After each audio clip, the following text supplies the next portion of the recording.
नमस्कार विद्यार्थी मित्रमैत्रिणींनो, SD publication या चॅनलमध्ये तुम्हा सर्वांचे स्वागत आहे। तर आजच्या व्हिडिओमध्ये आपण बघणार आहोत दिशाज्ञान। तर दिशाज्ञान या टॉपिक्सवरील आपण काही महत्त्वाचे प्रश्न या व्हिडिओमध्ये कव्हर करणार आहोत। त्यामुळे जे विद्यार्थी या चॅनलवरती नवीन असेल त्यांनी SD पब्लिकेशन या चॅनलला सबस्क्राइब करा आणि साइडमध्ये असलेल्या बेल आयकॉनवरती क्लिक करून ऑल नोटिफिकेशनला ॲक्टिव्ह करा, जेणेकरून मी अपलोड केलेल्या प्रत्येक व्हिडिओची नोटिफिकेशन तुमच्यापर्यंत सर्वात अगोदर येईल। आणि व्हिडिओ आवडल्यास व्हिडिओला जास्तीत जास्त लाईक शेअर कमेंट करायला विसरू नका।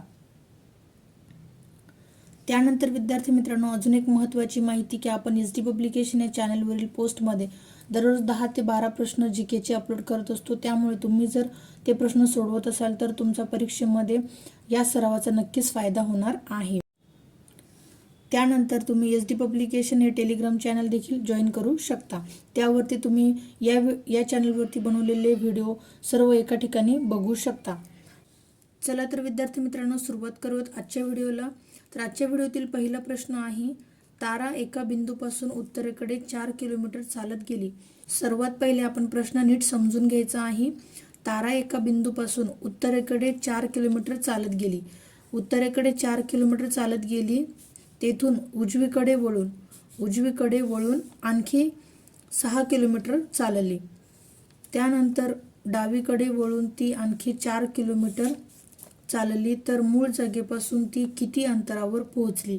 तर विद्यार्थी मित्रांनो, या ठिकाणी आपल्याला काय काय पॉईंट दिलेले आहे ते नोट करून ठेवायचे आहे की तारा एका बिंदूपासून उत्तरेकडे 4 किलोमीटर। तर इथे आपण सोडवूयात। समजा एक बिंदू आहे, इथे तारा नावाची व्यक्ती उभी आहे।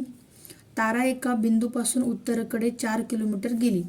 तारा एका बिंदूपासून उत्तरेकडे म्हणजेच ही उत्तर दिशा आहे, उत्तरेकडे 4 किलोमीटर गेली। विद्यार्थी मित्रांनो, 4 किलोमीटर उत्तरेकडे गेली, तेथून उजवीकडे वळून आणखी 6 किलोमीटर चालली। आता उत्तरेकडे जाताना उजवी बाजू कोणती आहे विद्यार्थी मित्रांनो, तर ती आहे पूर्व, म्हणजे ती पूर्वेकडे गेली। म्हणजेच ती उत्तरेकडे 4 किलोमीटर गेल्यानंतर उजवीकडे वळून आणखी 6 मीटर चालली, आणखी 6 किलोमीटर उजवीकडे वळाली। त्यानंतर डावीकडे वळून ती आणखी 4 किलोमीटर चालली। आता इकडे पूर्वेकडे जाताना डावीकडे वळाली ती 4 किलोमीटर, म्हणजेच उत्तरेकडे गेली, उत्तरेकडे 4 किलोमीटर चालली, तर मूळ जागेपासून ती किती अंतरावर पोहोचली। विद्यार्थी मित्रांनो, लक्षात ठेवायचं आहे, तारा एका बिंदूपासून उत्तरेकडे 4 किलोमीटर गेली, त्यानंतर उजवीकडे वळून ती आणखी 6 किलोमीटर गेली, त्यानंतर डावीकडे वळून ती आणखी 4 किलोमीटर गेली। तर आपल्याला प्रश्न विचारलेला आहे की मूळ जागेपासून ती किती अंतरावर पोहोचली। आता ही मूळ जागा आहे, मूळ जागेपासून ती हे अंतर मोजायचं आहे विद्यार्थी मित्रांनो आपल्याला। समजा आपण या पॉइंटला नाव दिलेले आहे A आणि हे जे पॉइंट आहे ते आहे B। तर आपल्याला या ठिकाणी A ते B या बिंदूपर्यंतचे अंतर सांगितलेले आहे, काढायचे किती अंतर आहे। तर त्यामुळे विद्यार्थी मित्रांनो, या ठिकाणी आपण पायथागोरसचे प्रमेय वापरायचे आहे। पायथागोरसचे प्रमेय काय आहे की कर्णाचा वर्ग हा उरलेल्या 2 बाजूंच्या वर्गांच्या बेरजे एवढा असतो। तर या ठिकाणी लक्षात ठेवायचं आहे विद्यार्थी मित्रांनो, ही बाजू किती आहे तर 4 किलोमीटर आहे आणि ही 6 किलोमीटर आहे, यामुळे इथे अर्धी बाजू झालेली आहे, इकडे 3 आणि इकडे 3। तर इथे आपण लिहून घ्यायचे आहे 3 किलोमीटर। म्हणजे ही आकृती कशी झालेली आहे विद्यार्थी मित्रांनो, 4 किलोमीटर आणि हे 3 किलोमीटर आपण अर्ध तयार केलेलं आहे। ही वरची बाजू नंतर बघूयात आपण। तर आता समजा हे A पॉइंट आहे, B आणि C। तर या ठिकाणी लक्षात ठेवायचं आहे, कर्णाचा वर्ग म्हणजे AC वर्ग बरोबर AB वर्ग अधिक BC वर्ग, म्हणजेच कर्णाचा वर्ग हा उरलेल्या 2 बाजूंच्या बेरजे एवढा असतो। लक्षात ठेवायचं आहे, बेरीज करायची आहे। तर इथे AB किती आहे विद्यार्थी मित्रांनो, तर AB आहे 4 किलोमीटर। त्यानंतर BC किती आहे, BC आहे 3 किलोमीटर। त्यानंतर आपल्याला इथे काय मिळणार आहे तर AC मिळणार आहे, इथे AC मिळणार आहे आपल्याला तर इथे 4चा वर्ग किती आहे विद्यार्थी मित्रांनो? 4चा वर्ग आहे 16 आणि 3चा वर्ग आहे 9. तर या ठिकाणी 9, 16 आणि 9 किती होतात विद्यार्थी मित्रांनो? तर 25 होतात. त्यामुळे आपले AC किती आहे? या ठिकाणी 16 अधिक 9 म्हणजेच किती विद्यार्थी मित्रांनो? 25. परंतु हे वर्गमूळामध्ये 25 आहे. तर कितीचे वर्गमूळ 25 आहे विद्यार्थी मित्रांनो? तर 5चा वर्ग.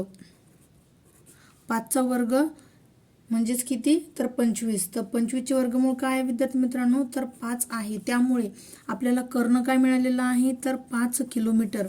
त्यामुळे या ठिकाणचा कर्ण आहे 5 किलोमीटर आणि या ठिकाणचा कर्ण सुद्धा 5 किलोमीटर आहे. कारण इथे सुद्धा 4 किलोमीटर आणि इथे सुद्धा 3 किलोमीटर ही बाजू दिलेला आहे. त्यामुळे ते सुद्धा असे होणार आहे आणि हे 5 किलोमीटर आणि हे 5 किलोमीटर असे मिळून तारा मूळ जागेपासून 10 किलोमीटर अंतरावरती आहे. 10 किलोमीटर अंतरावरती आहे. लक्षात ठेवायचं आहे. तुम्ही प्रश्न नीट समजून घ्या विद्यार्थी मित्रांनो की तारा एका ठिकाणी आहे, ती उत्तरेकडे 4 किलोमीटर चालत गेली, त्यानंतर उजवीकडे 6 किलोमीटर चालत गेली, त्यानंतर डावीकडे वळून ती आणखी 4 किलोमीटर चालत गेली. तर मूळ जागेपासून ती किती अंतरावर आहे? मूळ जागा म्हणजेच तारा या ठिकाणी होती आणि इथे गेल्यानंतर ती किती अंतरावरती गेली त्यासाठी आपण इथे अर्धा भाग करून घेतलेला आहे. इकडे 3 किलोमीटर आणि इकडे 3 किलोमीटर. 4 किलोमीटर आणि हे 3 किलोमीटर मिळून कर्ण किती मिळालेला आहे आपल्याला? तर 5 किलोमीटर मिळालेला आहे. हे झाले एका साईडचे.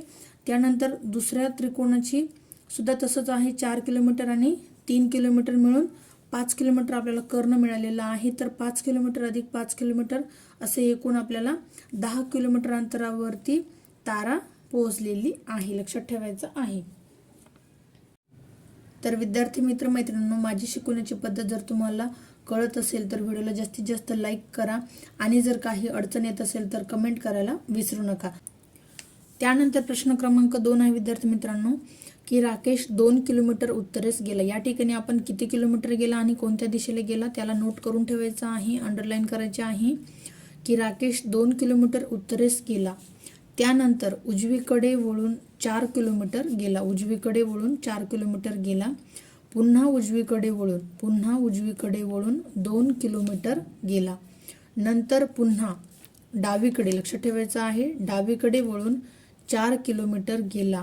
तर त्याचे मूळ जागेपासूनचे अंतर किती कापले गेले व तो सध्या कोणत्या दिशेला आहे हे आपल्याला प्रश्न विचारलेला आहे. विद्यार्थी मित्रांनो, या ठिकाणी आपल्याला 2 प्रश्न विचारलेले आहे की तो मूळ जागेपासून किती अंतरावरती गेला आणि कोणत्या दिशेला गेला. तर आपण या ठिकाणी आता प्रश्न सोडवूयात की राकेश 2 किलोमीटर उत्तरेला गेला. या ठिकाणी आपण लिहून घेऊया. हा जो पॉइंट आहे इथे राकेश उभा आहे. राकेश उत्तरेला 2 किलोमीटर गेला. उत्तरेला 2 किलोमीटर गेला. नंतर उजवीकडे, म्हणजे उत्तरेला गेल्याच्या नंतर उजवी बाजू कोणती विद्यार्थी मित्रांनो? तर उजवीकडे म्हणजेच पूर्वेला किती किलोमीटर? तर 4 किलोमीटर गेला. थोडं अंतर जास्त घ्यायचं आहे, 2 किलोमीटरपेक्षा 4 किलोमीटर जास्त घ्यायचं. तर उजवीकडे वळून 4 किलोमीटर गेला. पुन्हा उजवीकडे वळून इकडे गेल्याच्या नंतर तो पुन्हा उजवीकडे वळाला 4 किलोमीटर. आता उजवी बाजू, वरची जी बाजू विद्यार्थी मित्रांनो डावी बाजू आहे, खालची जी आहे ती उजवी बाजू आहे, म्हणजेच उजवी बाजूला तो 2 किलोमीटर आला. हे जे 2 किलोमीटर आहे त्याच्या समांतर घ्यायचे आहे. 2 किलोमीटर तो उजवीकडे वळाला. नंतर पुन्हा डावीकडे वळून 4 किलोमीटर गेला. आता इथे आल्याच्यानंतर तो डावीकडे गेला. तर इथे कन्फ्युजन करायचे नाही. डावीकडे म्हणजे या साईडला नाही विद्यार्थी मित्रांनो, दक्षिणेला जाताना डावी बाजू म्हणजेच पूर्वेला गेला तो. किती? तर 4 किलोमीटर अंतर. किती? तर 4 किलोमीटर अंतर तो डावीकडे गेला. तर त्याचे मूळ जागेपासूनचे अंतर किती कापले गेले? आता तो या ठिकाणी पोहोचलेला आहे राकेश. तर त्यामुळे जे मूळ ठिकाण आहे तर या मूळ ठिकाणापासून तो किती अंतरावरती गेलेला आहे तर या ठिकाणी विद्यार्थी मित्रांनो तुम्हाला कन्फ्युजन करण्यासाठी अशा प्रकारचे ऑप्शन्स परीक्षेमध्ये देऊ शकतात. कारण की इथे सगळ्यांनाच क्लिक होते की हे 4 किलोमीटर अंतर आणि हे 4 किलोमीटर अंतर म्हणजेच 8 किलोमीटर अंतर होते. परंतु कोणत्या दिशेला गेलेला आहे तो राकेश हे आपल्याला सांगायचे आहे. तर विद्यार्थी मित्रांनो, या ठिकाणी तुम्ही बघू शकता की 4 किलोमीटर अधिक 4 किलोमीटर म्हणजेच हे टोटल 8 किलोमीटर अंतर झालेले आहे. आणि तो कोणत्या दिशेला आहे, या दिशेकडनं ही दिशा म्हणजेच कोणती विद्यार्थी मित्रांनो लक्षात ठेवायचं आहे.